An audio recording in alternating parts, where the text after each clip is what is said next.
నాకు తెలిసి దెబ్బకి మన ఇంట్లో ఉన్న పాత బట్టలు అన్నీ బయటకు వచ్చేస్తాయి. మీ దగ్గర ఉన్నటువంటి జీన్స్ క్లాత్ కానివ్వండి, లేకపోతే పిల్లలు పాడైపోయిన జీన్స్ క్లాత్లు ఉంటాయి కదా, అవి కూడా తీసుకోవచ్చు. నేనైతే మా పాప చిన్నప్పుడు బట్టలన్నీ తీసుకున్నాను. జీన్స్ క్లాత్, స్వెటర్ క్లాత్స్ తీసుకున్నాను. ఫస్ట్ అయితే ఒక కార్డ్బోర్డ్ తీసుకుని 5x5 ఇంచెస్లో కట్ చేసుకోండి.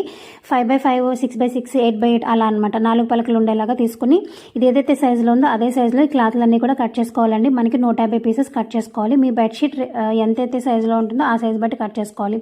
ఇప్పుడు వీటిని ఒకదానికొకటి జాయిన్ చేసుకోవాలి. ఒక పీస్కి ఇంకొక పీస్ జాయిన్ చేసుకోవాలండి. అలా 8 పీసులు చొప్పున జాయిన్ చేసుకున్నాను. నాకు 16 లైన్స్ కావాలి. సో నేను 16 లైన్స్ అయితే కుట్టుకున్నానండి. ఇప్పుడు ఈ 16 లైన్స్ని మళ్ళీ కలుపుకుంటూ ఇంకొక స్టిచ్ అయితే వేసుకోవాలి. ఒకవేళ మీకు వీడియో అర్థం కాకపోతే త్వరలోనే లాంగ్ వీడియో కూడా అప్లోడ్ చేస్తాను.